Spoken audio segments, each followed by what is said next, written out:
having the audacity to act high and mighty over a mere $500 for rent. "Wanna try and stop paying?" The words that were uttered, and why I'm preparing to move out, you ask? The reason traces back to a few hours ago when my mother-in-law and I had a dispute over the living expenses. Justin is advancing to junior high school and our expenses are increasing, and I heard my sister-in-law has taken up additional part-time jobs. Could you possibly help with contributing a portion of the rent? However, my mother-in-law didn't take my job seriously. She even went as far as to belittle it, saying drawing pictures was merely some sort of playing around. "If you don't want to pay, you might as well leave the house." That was the moment I had been waiting for. Finally, the time had come. I quietly stood up, said nothing, and walked to my room. Later, my sister-in-law came in and taunted, "If you're so smart, why not stop the payments then? If that's what they want, I can do that. Sure, I'll stop." And with that, I left the house with a smile. I vowed to clear the resentment of the past 13 years. My name is Gina Manning. At 42, I work from home as a freelance designer. I currently live with my in-laws, have a 13-year-old son, and my husband Robert is stationed abroad. We met in college. Although we were classmates in university and had attended the same high school, we hardly interacted or conversed until we joined the same club in university. The reason was that I had been a student in an integrated course that spans from middle to high school for 6 years, while Robert had joined a regular course upon entering high school. While I was always in A class, Robert was in B class or lower, so we had little to no contact. However, we ended up at the same university and club by chance, and this was the beginning of a friendship. Robert and I got along well, and at 28, we decided to get married. Our life together was modest but peaceful and enjoyable, until suddenly our fate took a different turn. At 29, a year after our marriage, we began living with my in-laws. Reason was due to my father-in-law falling ill and no longer being able to work, requiring care. My mother-in-law was always devoted to household chores, and it seems my sister-in-law, Sarah, was supporting herself with part-time jobs. At that time, Robert earnestly asked for my support, kneeling. "I can't handle this alone. I know it's a burden to you, but please, I need your help." I couldn't refuse such a request. When he proposed, his family warmly welcomed me, and I never felt uncomfortable. Besides, my parents have long passed away. Since my work was based from home and I would be able to continue doing so, I decided to move in with my in-laws. Only later would I realize that this decision was a big mistake. Living with my in-laws turned my daily life into a series of hardships. Robert was living together with us for a few months when suddenly the following conversation came up. "I'm sorry. I've been assigned a long-term business trip. I'll be joining a construction project overseas as an assistant supervisor. I'll return to the US occasionally, but it's unclear when the project will be completed. I'm truly sorry." I was genuinely surprised by this news, but I had anticipated such a possibility before our marriage. Robert works for a company with global operations and had mentioned the possibility of an overseas assignment in his 30s. He had said that if he were assigned overseas, he would likely spend several years abroad.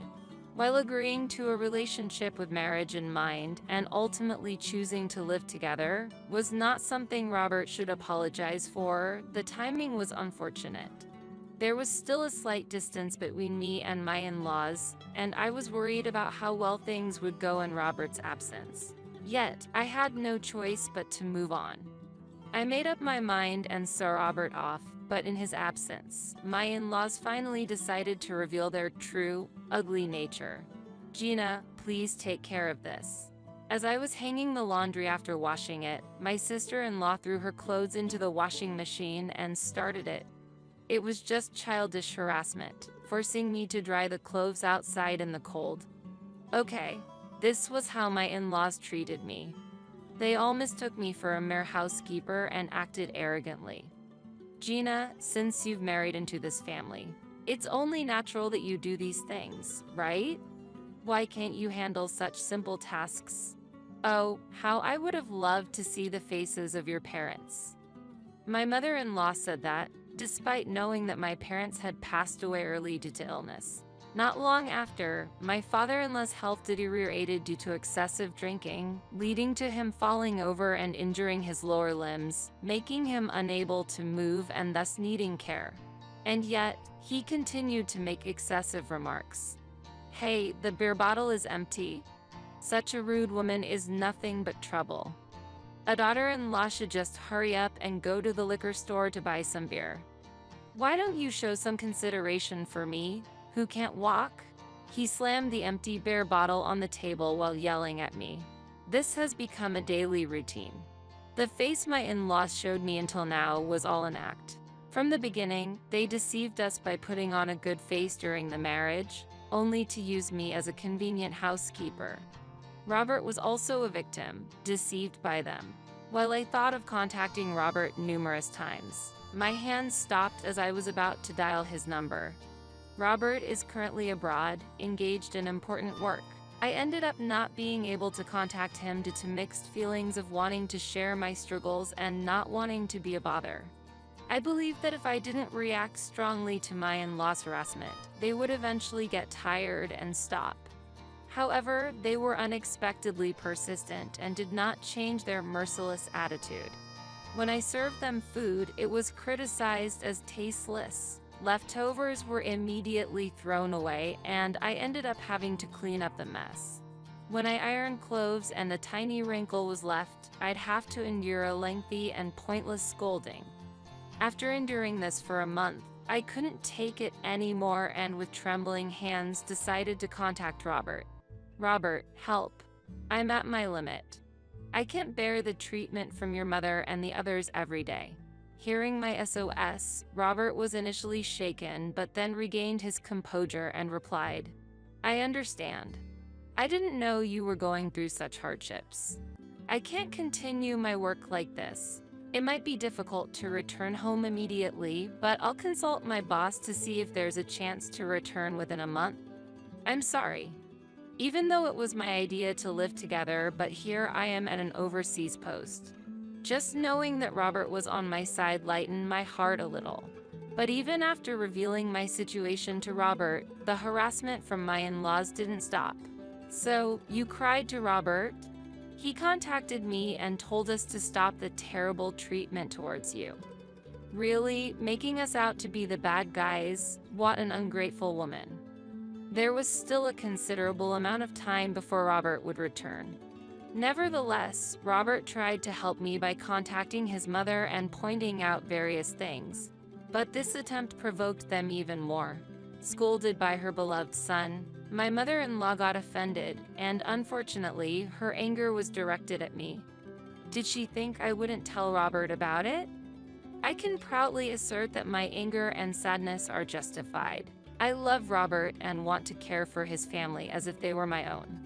I chose to live with them with such feelings, not expecting the hardships that awaited. My mother-in-law constantly nags me, my sister-in-law keeps being mean to me, and my father-in-law uses coarse language, drinks alcohol despite being forbidden by doctors, and forces me to buy him alcohol and snacks. Besides, my in-laws seem to be misunderstanding something. Even I have a part-time job, it's pathetic that you just stay at home and rely on Robert. My sister-in-law blurted out to me.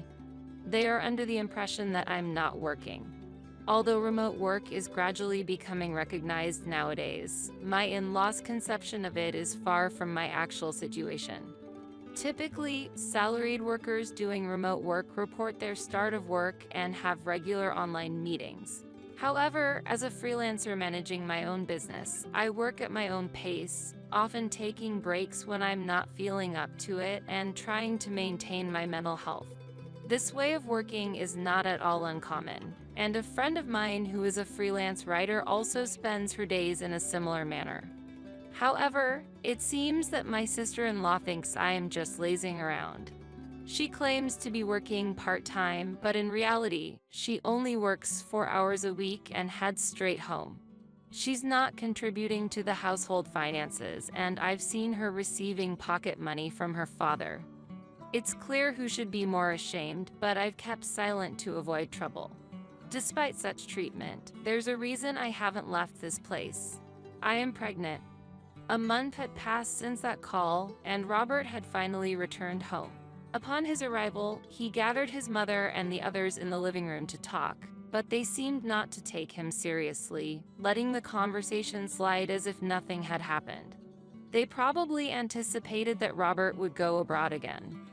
If they endured this period, the meddling Robert would leave and they would have their chance to exploit me freely again.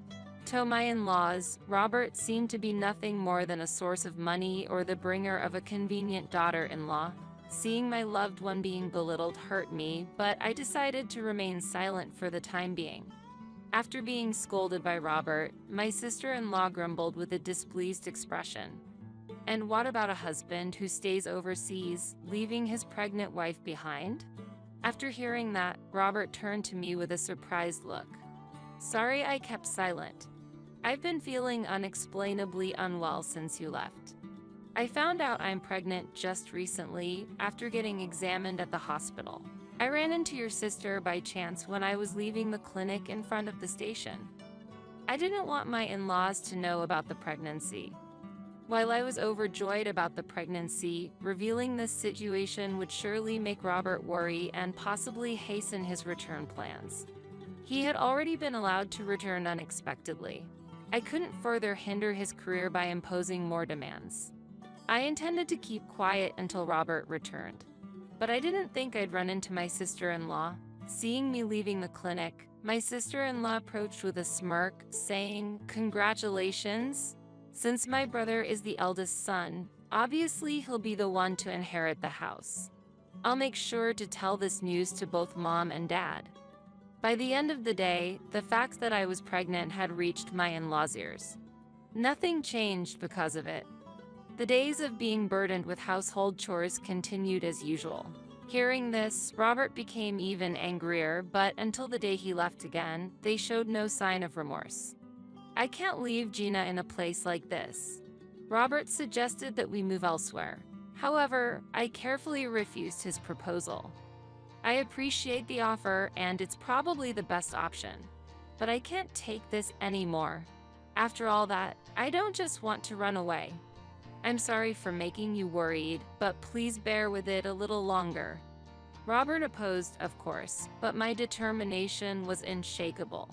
That feeling had taken root deep within me. After Robert returned to his work overseas, I decided to outwardly comply with my in-laws. When they learned that the baby was a boy, the grandparents, who had hoped for a male heir, became slightly kinder. But the insults towards me continued. My sister-in-law seemed displeased with the change. "Just because she's pregnant, you shouldn't be too soft on her. Just let her carry the heavy things." While saying this, my sister-in-law pointed to a large box ordered online by my mother-in-law. However, my mother-in-law said with a gentle smile, "That child is indeed Robert's, right? He's a boy and an important heir, so it's fine for now. Once the baby is born, we'll have her do the chores again. Haha." Hearing this, my sister-in-law laughed contentedly. Truly a family with rotten cores. Despite feeling this way, I held a strong determination not to be defeated and successfully gave birth to a healthy baby boy after overcoming the pregnancy period. But without a moment's rest, busy days began, and in the blink of an eye, 13 years had passed. I was 42 years old, and my son, Justin, had just become a 13-year-old middle school student. Robert had been coming back to the US occasionally, but recently it was finally decided that he would return to the US for good after completing his assignment. At last, I decided to put into action the plan I had been cooking up for years. As I was preparing to leave the house by packing my things, I was approached from behind. Turning around, I saw my mother and sister-in-law still wearing their disdainful smiles, looking down on me. Out of nowhere, they uttered these words. "Having the audacity to act high and mighty over a mere $500 for rent. Want to try and refuse the payment?" Why they said this and why I am now preparing to leave the house trace back to a few hours earlier, when my mother-in-law and I had a disagreement over rent. Justin has started middle school, and our expenses have increased. I heard that Sarah also started working more part-time jobs. Could you help by contributing a portion of the rent? Justin is my son's name. Then my mother-in-law got angry, dismissing my concerns over such a trivial amount. Even though the rent is only $500 a month, you can't even pay that? How much of Robert's income are you trying to claim for yourself? Spending your days drying on the computer and playing, what a comfortable life you must lead. If you don't want to pay, then feel free to leave. This reaction was precisely what I was waiting for. In fact, I had been steering the situation to this outcome. Without reacting to my mother-in-law's provocation, I quietly stood up and walked to my room without saying a word. Over the past 13 years, I had gradually reduced my possessions so I could leave quickly when the time came. My belongings were already minimal, fitting easily into a large suitcase. In the midst of this, perhaps having heard from my mother-in-law, my sister-in-law appeared and provocatively said, "Then try and stop paying. If that's what they want, I can do that. Sure, I'll stop." With those words and a smile on my face, I left the house. I vowed to myself to settle the grievances accumulated over these 13 years. I headed to the short-stay apartment I had arranged in advance. I had discussed this plan with Justin beforehand. He came to the short-stay apartment without hesitation and started his homework without asking any questions, which made me laugh. Perhaps this adaptability was inherited from his father, Robert, who was accustomed to living abroad. With that thought, I moved on to my next action. As my sister-in-law provocatively suggested, I contacted each service provider to stop all payments for essential services, including electricity and water. Learning that the services would be unavailable from the next day, I quietly celebrated this small victory. Unknown to my in-laws, I had been covering all the utility expenses for the house. The contracts were in my name. Initially, Robert was paying those bills, but when he went abroad, we were suggested to change the contracts to the name of the person living in the house. Since I would be living there for an extended period of time and had my own income to cover the payments without any issue, I requested to have all the contracts transferred to my name.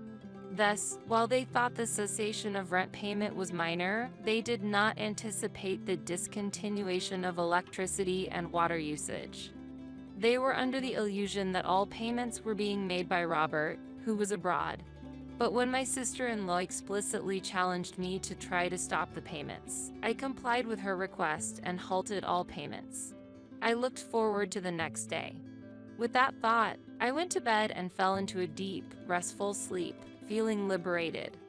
I couldn't recall the last time I had such a peaceful rest throughout the long 13 years, sleeping through the night without awakening.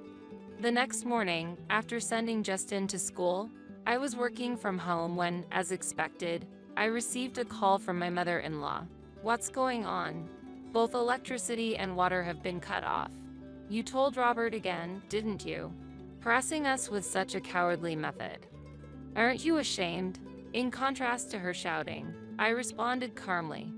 "Didn't you say it yourselves to try and stop the payments? Were you even aware that I was the one covering all the utility bills for the house? I was just following your instructions, so why should I be blamed?" This left my mother-in-law speechless. She must not have imagined that all the payments were under my name. Of course, the cessation wasn't limited to just electricity and water, but included other services as well. I had already contacted the gas company, and since I was no longer using the residence, I requested that they bill the in-laws living there for the rent. They should be receiving a call from the real estate agent soon. Then, over the phone, I heard my father-in-law's panicked voice. "The real estate agent contacted us about the next rent payment. Now we have to deal with the rent issue too. On top of the electricity and water being cut off, has Robert done something else?" Hearing my father-in-law's agitation made me smile involuntarily. Well, yes, everyone had belittled my job as just playing around drawing. After a moment of silence, my mother-in-law finally spoke. Even if you were the one making all the payments, that must have been Robert's salary. No? Humph, you're not in any position to talk. Really, troublesome women are such a bother. Her words infuriated me. I have been working consistently, not just relying on Robert. It might be time to reveal my truth to my ignorant mother-in-law. I actually earn my income through illustration and web design work. My annual income exceeds $100,000. If that's considered low, then you must be quite remarkable, I stated. At that moment, I could sense my mother-in-law gasping. She probably couldn't have fathomed this. The daughter-in-law she always scorned and assumed to be idle living had an annual income of $100,000. Wait, do you really think I'd fall for such a story? To my still skeptical mother-in-law, I disclosed the name of my company, suggesting she look it up. My sister-in-law, who was listening via speakerphone, seemed to have looked it up and exclaimed in astonishment, "Wait, really? Gina Manning is listed as the CEO. Why did you hide such crucial information?" I wasn't hiding it. From the beginning, they just misunderstood me as unemployed. They looked down on me without knowing that I was supporting their livelihood. I endured 13 years because Robert and Justin were with me. I could have fled, but that would only result in more contempt from the in-laws, adding to the humiliation. So, I silently waited for Robert's return, planning a grand retaliation to end it all once he was back. The strategy was to sign a contract with a temporary residence and move there as soon as Robert's return was confirmed. I could have chosen to directly stop the power supply, but then they would claim that I was enjoying trapping others by holding the financial power. Knowing their nature to make such shameless claims, I decided to turn the tables. They publicly instructed me to stop the payments. Once that scenario was set, I could actually stop the services without being blamed, forcing them to regret their own words. While pondering how to bring about this situation, they provocatively said, "Stop the payment and show us," making things much easier for me than expected. I can't forget Sarah's confident face as she uttered those words. Rather than feeling hurt, I was somewhat looking forward to the upcoming events. When the in-laws realized their mistake, they began to desperately cover it up. So that was the case. We had no idea. You thought of us and didn't say anything. If you had told us about the actual expenses, we would have treated you differently. My anger surged again. What they meant was, if I had been a housewife with no income, their treatment would have been justified. That's unacceptable. Without an apology and making irrelevant excuses to protect their pride, my anger towards my mother-in-law only grew. No need for such excuses. As Sarah suggested, I have stopped all payments. Moreover, I have no intention of returning to you. Robert, Justin, and I will start a new life. I can no longer be within laws that fail to understand, so please handle things on your own from now on. With that, I ended the call. Despite receiving multiple calls from my in-laws, I felt no inclination to respond and blocked them. The constant ringing of the phone ceased, and the silence that followed was immensely liberating. All that was left was to await Robert's return and plan our next steps. I looked forward to that time while enjoying a moment of peace. Finally, the moment arrived, and Robert returned.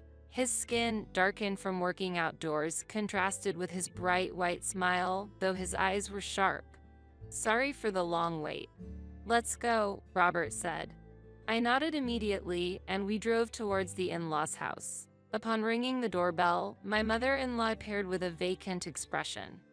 Her skin was rough, her hair unkempt, and her roots were visibly untreated, indicating a long absence from the salon. When I was providing financial support, she lived comfortably, but now, without a job, she depended on her daughter, who was a part-time worker. This was exactly what I had intended. People accustomed to living on someone else's dime don't easily adjust their sense of money.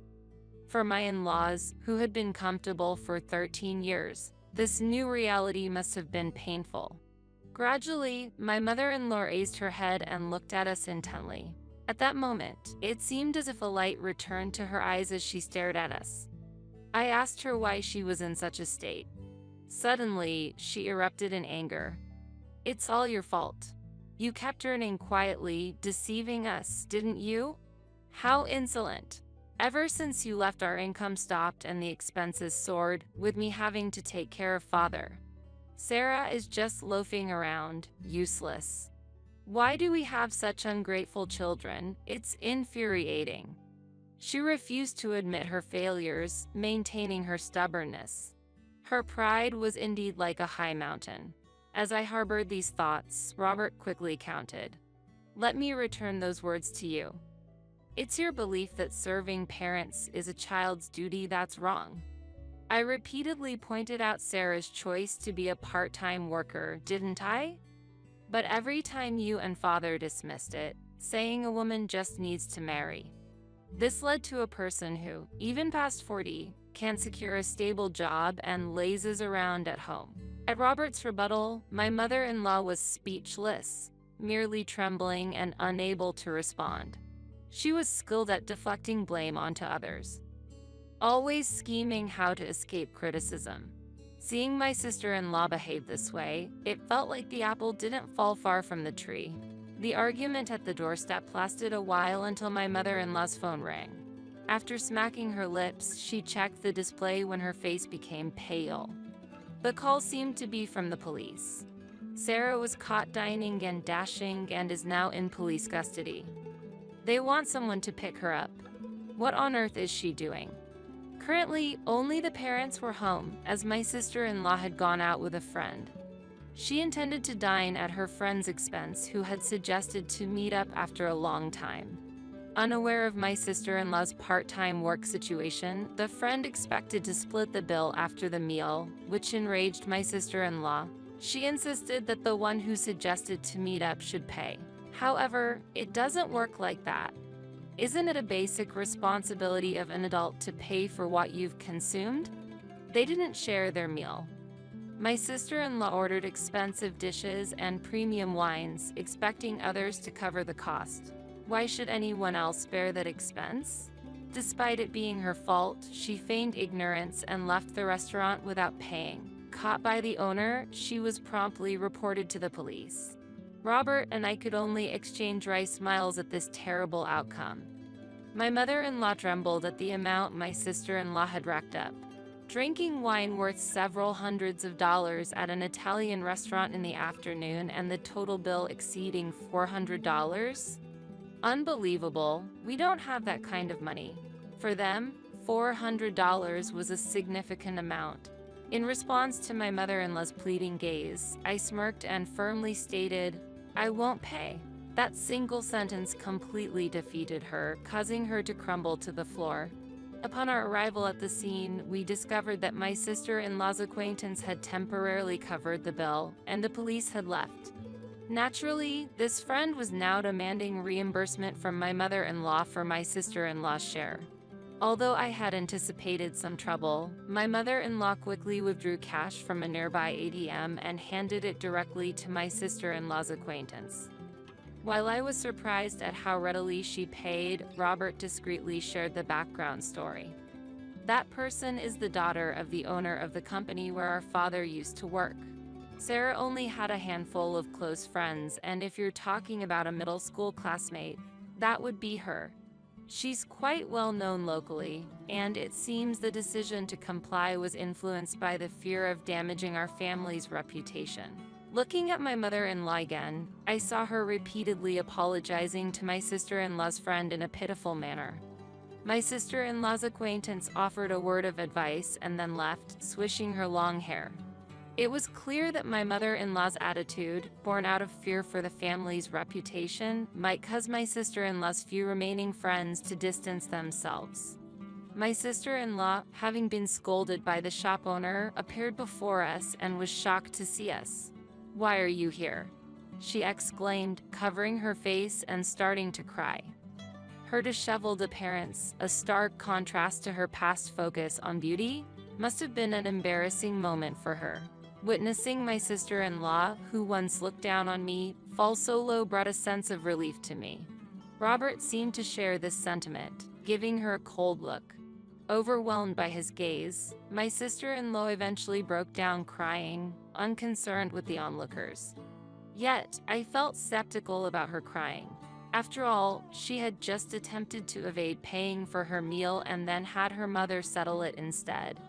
My sister-in-law had always been conscious of others' opinions, especially about her appearance, spending her income not on the household but on dubious supplements and odd mirrors from shady salons, resulting in wasteful expenses.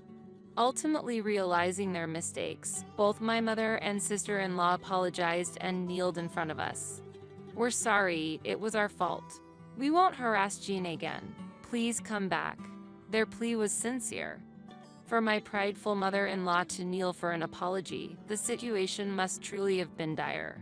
However, my sister-in-law stubbornly refused to apologize, maintaining her stance. "I'm not at fault. I won't give in like my mother, so I definitely won't apologize." It was neither I nor Robert who showed anger at these words, but my mother-in-law herself. "I've had enough. Don't ever come back to this house. With this $400, our ties are severed. If you had worked properly or gotten married, this wouldn't have happened." In a fit of rage, my mother-in-law lashed out at my sister-in-law. Having always been pampered, my sister-in-law was stunned to receive such harsh words from her mother, leaving her frozen. The cracks within the family ultimately got exposed, revealing the fragility of their bonds. A family should support each other, but they were too self-centered, always blaming others for their problems. It was a very embarrassing and pitiful end to a ludicrous drama. "Your words are like a boomerang, mother-in-law. If there had been no bullying towards me from the start, it wouldn't have come to this. If you and father had guided Sarah on the right path, this outcome could have been avoided, don't you think? Reality cannot be changed, so you'll just have to accept it." With my statement, both remained silent. Choosing silence was probably wise, as they had nothing to offer but complaints and apologies. Endless hardships await them. I endured it for 13 years, but I couldn't have done it without a supportive family. I can't imagine them living without a strong bond and cooperating with each other in the future. They are doomed to wander in perpetual adversity. The struggles they face may seem minor compared to the pain and humiliation I endured. Hopefully, their future hardships will make them realize their foolishness. My mother-in-law has apparently started a part-time job out of financial necessity. However, past deeds aren't easily undone. My father-in-law fell again. The reason was clear. He continued to consume alcohol despite the doctor's warnings. The result of continuously purchasing cheap alcohol was a deterioration to his health, leading to a long-term hospital stay. As my father-in-law complained about the bland hospital food, my mother-in-law had a myriad of other concerns and was extremely anxious. She had hoped that he would stay at home and rest, given his inability to work due to his leg condition. However, the medical expenses for his surgery and hospitalization heavily burdened the family's finances. Angry, my mother-in-law used up all the savings my father-in-law had hidden. Discovering this, my father-in-law was furious, leading to an argument that ended with scolding from the neighboring patients in the hospital room. My father-in-law is currently leading a quiet hospital life, spending his days feeling deprived of his freedom.